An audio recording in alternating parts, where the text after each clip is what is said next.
वालेकुम नाज़रीन, voice of Tahir Khan में एक नई वीडियो के साथ तमाम नाज़रीन को मेरी तरफ से खुशामदीद। आज की वीडियो में बेसिकली जो मैं आप लोगों से डिस्कस करना चाहूँगा, काफ़ी डिफरेंट इवेंट्स क्रिकेट की दुनिया में होते हुए आए हैं। तो आइए चलिए फिर शुरू करते हैं एक-एक करके तमाम जो लेटेस्ट डेवलपमेंट हुई है उसके मुतालिक बात करते हैं।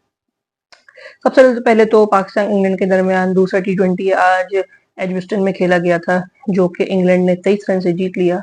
इंग्लैंड ने टोटली पूरे गेम में डोमिनेट किया। पैचेस में कहीं कहीं पाकिस्तान ने बेहतर खेला और खेलने की कोशिश की, लेकिन अनफॉर्चुनेटली पाकिस्तान लाइन के उस पार नहीं जा सका और 23 रन से इस मैच में पाकिस्तान को शिकस्त का सामना हुआ। शुरू से अगर देखें तो पाकिस्तान ने सबसे पहली गलती ही ये की थी कि टॉस जीत के पहले बॉलिंग का फैसला किया। पाकिस्तान को मेरे ख्याल से बैटिंग ही करनी चाहिए थी। पाकिस्तान किसी छोटी टीम के अगेंस्ट तो चेस करना मेरे ख्याल में अफोर्ड कर सकता है, बट इंग्लिश पेस अटैक या उनकी ओवरऑल अगर बॉलिंग देखा जाए तो पाकिस्तान मेरे ख्याल से उस इंग्लिश जैसी बॉलिंग अटैक के अगेंस्ट पाकिस्तान इतना बड़ा टोटल चेस करना मुश्किल है पाकिस्तान के लिए, और वही हमें नजर आया। अगर आप देखें तो बॉलिंग में भी पाकिस्तान ने मेरे ख्याल से पैचेस में बेहतर बॉलिंग की। शाहीन ने बाद में अच्छा कमबैक किया, हारिस ने भी बहुत अच्छा कमबैक किया, लेकिन शादाब जो कि मुसलसल एक वीक लिंक साबित हो रहे हैं पाकिस्तान बॉलिंग अटैक का, मेरे ख्याल से उनकी जगह अबरार को होना चाहिए था इस विकेट पे, तो मेरे ख्याल से ज़्यादा बेहतर होता।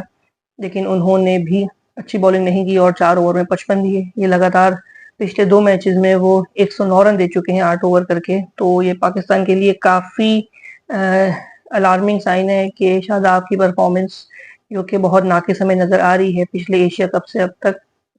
50 ओवर के एशिया कप की बात कर रहा हूँ मैं, 20 ओवर्स की नहीं। जबकि शादाब ने पिछले 2 टी20 वर्ल्ड कप में बहुत अच्छा खेला था, लेकिन इसका मतलब हरगिज ये नहीं कि उन परफॉर्मेंसेस के बेसिस पे उनको इस वर्ल्ड कप में मुसलसल मौका दिया जाए। और मेरे ख्याल से उनकी जगह इस वक्त 15 में चले आपने उनको ले लिया, लेकिन प्लेइंग 11 में तो हरगिज नहीं बनती। अगर आप ओवरऑल भी देखें तो पाकिस्तान ने बॉलिंग में आमिर भी मुसलसल स्ट्रगल करते हुए नजर आ रहे हैं। आमिर ने पहला ओवर बहुत अच्छा किया था, उसके बाद आखिरी ओवर में उन्होंने जोफ्रा आर्चर को मेरे ख्याल से इतनी अच्छी बॉलिंग नहीं की। आखिर की 2-3 बॉल उन्होंने अच्छी की, लेकिन ओवरऑल आमिर भी अभी तक वो इम्पैक्ट नहीं डाल पाए हैं जिसकी उनसे एक्सपेक्टेशन है तब सब लोगों को। देखते हैं इंशाल्लाह ताला क्या करते हैं, क्योंकि आमिर एक एक्सपीरियंस बॉलर हैं। उन्होंने, मैं अगर वैसे देखूं, उन्होंने रन तो लीक किए, लेकिन अगर तमाम पेसर्स के मुकाबले में अगर देखा जाए तो सबसे बेहतर बॉलिंग फील्ड के हिसाब से इस मैच में आमिर करते हुए नजर आ रहे थे। आमिर ने जो फील्ड ली हुई थी वो उसके मुताबिक ही बॉल कर रहे थे। शाहीन और हारिस एट टाइम्स विवर्ड हो जाते हैं, लेकिन आमिर ने बहुत अच्छी बॉलिंग की। हारिस ने बाकी के 3 ओवर में बहुत अच्छी बॉलिंग की। पहले ओवर में उन्होंने 17 रन दिए, आखिर के 3 ओवर में भी उन्होंने 17 रन दिए, तो बेहतरीन बॉलिंग का मुजाहिरा किया। लेकिन जैसे मैं मुसलसल एक बात कहता हुआ आ रहा हूँ कि जैसे हमारी बॉलिंग स्ट्रगल कर रही है बहुत से मौकों पे, उसी तरीके से हमारा मिडिल ऑर्डर जो कि मुसलसल वल्नरेबल है और उसकी वीकनेस हमें नजर आ रही है। इसका जिक्र मैं अपनी काफी वीडियोस में कर चुका हूँ और हमें हर दूसरे मैच में ये चीज नजर आ रही है। आप देखें पाकिस्तान की बैटिंग है इस वक्त टेक्निकली सिर्फ 3 बैट्समैन के ऊपर चल रही है। बस 3 बैटर्स हैं खाली जो परफॉर्म कर रहे हैं, बाबर, रिजवान और फखर। अगर इन 3 में से किसी मैच में अगर कोई 2 नहीं चलते तो हमारा सिर्फ एक बैटर हो जाता है। अगर आप साइम को ले लें, शादाब को ले लें, आजम को ले लें, इफ्तिखार को ले लें, इमाद को ले लें, तो ये सिर्फ एक एडिशनल सिर्फ बोनस है कि ये कभी चल गए कभी नहीं चले। इमाद ने फिर कहने को उन्होंने 22 रन किए, लेकिन फिर मुसलसल वही उसी तरीके से वो रन करते हुए नजर आए कि उनके एज निकल रहे थे, वो टाइम नहीं कर रहे थे। आदिल रशीद को उन्होंने 6 और 4 जरूर मारा जो है आगे बढ़ते हुए, एडवांस करते हुए, लेकिन अगर जहां जैसे ही फास्ट बॉलर्स आए थे वो स्ट्रगल कर रहे थे। वो ना जॉर्डन को सही खेल पा रहे थे ना जोफ्रा आर्चर को, तो हमें ये नजर आ रहा है कि इमाद इस जगह पे स्ट्रगल कर रहे हैं। क्योंकि मेरे ख्याल से 4 ओवर में 44 इमाद अगर थोड़ा सा स्लॉक कर दे तो शायद पाकिस्तान और करीब जा सकता था, लेकिन इमाद से खुद शॉट्स नहीं लग रहे थे। इसमें कोई दो राय नहीं है कि जॉर्डन ने बहुत अच्छी बॉलिंग की, बहुत अच्छी यॉर्कर्स करते हैं और इंग्लिश टीम बहुत अच्छी बॉलिंग कर रही थी। इफ्तिखार मेरी समझ में नहीं आ रहा कि वो कब मैच इसको फिनिश करेंगे। आजम कब मैच फिनिश करेंगे। आजम का हम मुसलसल उनका स्ट्रगल ही देख रहे हैं और वो स्ट्रगलिंग फेज से बाहर ही नहीं आ पा रहे। आयरलैंड के अगेंस्ट 2 मैचेस में उन्होंने परफॉर्म किया, लेकिन वो ऐसी कोई टेस्टिंग सिचुएशन नहीं थी। मैंने मुसलसल यही कहा था कि आजम का असल टेस्ट उस वक्त होगा जब वो किसी टेस्टिंग सिचुएशन में जाके परफॉर्म करेंगे। ये स्टेट्स आप देख सकते हैं कि बाबर, रिजवान, फखर तीनों बाकी खिलाड़ियों के मुकाबले में डोमिनेट कर रहे हैं और बाकी खिलाड़ी आपको ऐसा लग रहा होगा कि जैसे टेल एंडर्स हैं, कोई भी इन तीनों को सपोर्ट नहीं कर रहा। अभी शोएब मलिक की भी मैंने एक पोस्ट देखी थी जिसमें वो कह रहे थे कि आजम और इफ्तिखार को इतना टाइम मिलना चाहिए। देखिए T20 ऐसा गेम ही नहीं है, अगर इफ्तिखार और आजम को टाइम चाहिए इतना खेलने के लिए तो बाकी खिलाड़ी क्या करेंगे। आजम और इफ्तिखार अगर 12वें 14 ओवर में बैटिंग करने आते हैं, इसका मतलब है ही ये कि आपकी बैटिंग स्ट्रगल कर रही है। उन्होंने बैटिंग ऑर्डर में सही उन्होंने किया कि शादाब को नीचे किया, क्योंकि ये PSL वाकई नहीं है, ये कोई लीग क्रिकेट नहीं है।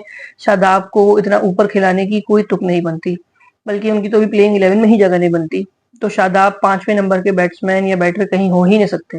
हमारे पास माजी में 5वें नंबर पे कभी शोएब मलिक, कभी उमर अकमल, कभी हफीज, मिसबाह उल हक माजी में हमारे पास बड़े बड़े हार्ड हिटिंग प्लेयर्स खेलते हुए नजर आए हैं हमें 5वें नंबर पे, और बहुत बेहतर बैटर्स। शादाब उनके कहीं भी करीब नहीं है। मेरे ख्याल से पाकिस्तान को बहुत जल्दी कुछ चेंजेस करने की जरूरत है अपनी प्लेइंग 11 में। मेरे ख्याल से बॉलिंग लाइन को मजबूत करने की ज्यादा जरूरत है, क्योंकि आप डिपेंड अपने 3 बैटर्स पे ही कर रहे हैं, बाकी कोई बैटर चल ही नहीं रहा। इमाद नीचे से आके 20-25 रन कर सकते हैं, वो पाकिस्तान के लिए यूजफुल हो सकते हैं, इसमें कोई दो राय नहीं है। लेकिन अगर आप ऊपर देखें तो ऊपर रिजवान, बाबर और उनके साथ फखर, ये 3 बैटर्स। मेरे हिसाब से तो रिजवान, बाबर को वापस ओपन पे आ जाना चाहिए। उस्मान जो कि तीसरे नंबर के लिए अपने आप कंफर्टेबल कहते हैं, तो तीसरा नंबर उनको दे देना चाहिए। फखर चौथे पे खेलें। इसके बाद हमारे पास इफ्तिखार 5वें पे, छठे पे इमाद और 7वें पे आजम, ये दोनों ऊपर नीचे कर सकते हैं। मेरे ख्याल से तो आजम की जगह भी हमें नहीं, मुझे हिसाब से तो नहीं बनती, लेकिन चलें ठीक है, अगर उनको खिला रहे हैं तो उनको 7वें पे खिलाएं। इसके अलावा शाहीन, हारिस, आमिर, नसीम, अबरार, इनमें से आप कोई भी 4 ले लें। इमाद के साथ होते हुए एक अच्छा बॉलिंग बन सकता है और इफ्तिखार भी आपको सपोर्ट कर सकते हैं। तो उम्मीद करते हैं इंशाल्लाह ताला पाकिस्तान अगले 2 मैचेस में कमबैक करे और सीरीज 2-1 से जीतने की कोशिश करे। इंग्लिश टीम हमसे पिछली 1 दिहाई से वाइट बॉल फॉर्मेट में बहुत अच्छी खेलती नजर आ रही है। रेड बॉल में हमने उनका फिर भी मुकाबले किया है, बट वाइट बॉल में तो बिल्कुल भी वन साइडेड वो हमसे हर सीरीज अच्छी जीतते आ रहे हैं। 1974 से टिल डेट हमने उनसे कोई वाइट बॉल सीरीज नहीं जीती है। सिर्फ 2006 में हमने उनसे इंजमाम की क़यादत में वनडे सीरीज 2-2 ड्रॉ कर ली थी, और इसके अलावा 2006-5 में जब वो पाकिस्तान आए थे, इंग्लिश सॉइल पे हम कोई जीत ही नहीं पा रहे हैं टेस्ट सीरीज। तो देखते हैं कि क्या होता है। वो वनडे सीरीज, सॉरी, हम इंग्लिश सॉइल पे नहीं जीत पा रहे। वैसे तो टेस्ट सीरीज में हमने काफी टाइम से नहीं जीती वहां पे, खैर, लेकिन अगर हम ये देखें कि पाकिस्तान कैसे कमबैक कर सकता है इस सीरीज में, हमारे पास मौका है कि हम 2 मैचेस जीतें और सीरीज को 2-1 करें। मजीद अगर हम गुफ्तगू करें तो USA की टीम ने बांग्लादेश टीम को 2 मैचेस हरा के अपसेट कर दिया। आज तीसरा T20 था जो कि बांग्लादेश ने 10 विकेट से तो जीत लिया, लेकिन वो सीरीज 2-1 से हार गए। बांग्लादेश को ऐसे ही डोमिनेटिंग क्रिकेट खेलने की जरूरत है, खासतौर पर अगर किसी छोटी टीम के अगेंस्ट खेल रहे हो, लेकिन एट टाइम्स वो स्ट्रगल करते हुए नजर आते हैं। बट उनकी क्रिकेट के लिए कि अच्छा साइन रहा कि बिफोर वर्ल्ड कप उन्होंने 1 मैच जीता, जिससे उनको बेहतर कॉन्फिडेंस जरूर मिल सकता है। बट USA की टीम काफी लोगों के लिए एक खतरे की घंटी हो सकती है, कि उनके पास जो कॉम्बिनेशन है वो ऐसा जरूर है जो लोगों को और दूसरी टीम को अपसेट कर सकता है। मजीद T20 की सबसे बड़ी लीग इंडियन प्रीमियर लीग, उसके बारे में बात करते हैं मजीद, कि अब जैसे प्लेऑफ्स तो खत्म की तरफ है, सिर्फ एक फाइनल अब रह गया है जो कि KKR और सनराइजर्स के दरमियान खेला जाएगा। मेरे हिसाब से सनराइजर्स ज्यादा फेवरेट हैं। जिस हिसाब से पैट कमिंस खेल रहे हैं और कप्तानी कर रहे हैं, वो बहुत बेहतरीन अंदाज में कर रहे हैं, और जिस तरीके से वो उनकी टैक्टिक्स होती हैं, जिस तरीके से वो टीम को लेके चल रहे हैं, तो मेरे ख्याल से उनका पलड़ा थोड़ा सा भारी है। प्लेऑफ में KKR ने उनको जरूर हरा दिया था पहले वाले मैच में, लेकिन आई थिंक सनराइजर्स के पास फिर भी अभी थोड़ा सा एज है KKR के ऊपर। देखते हैं फिर कौन इस साल IPL का चैंपियन बनता है।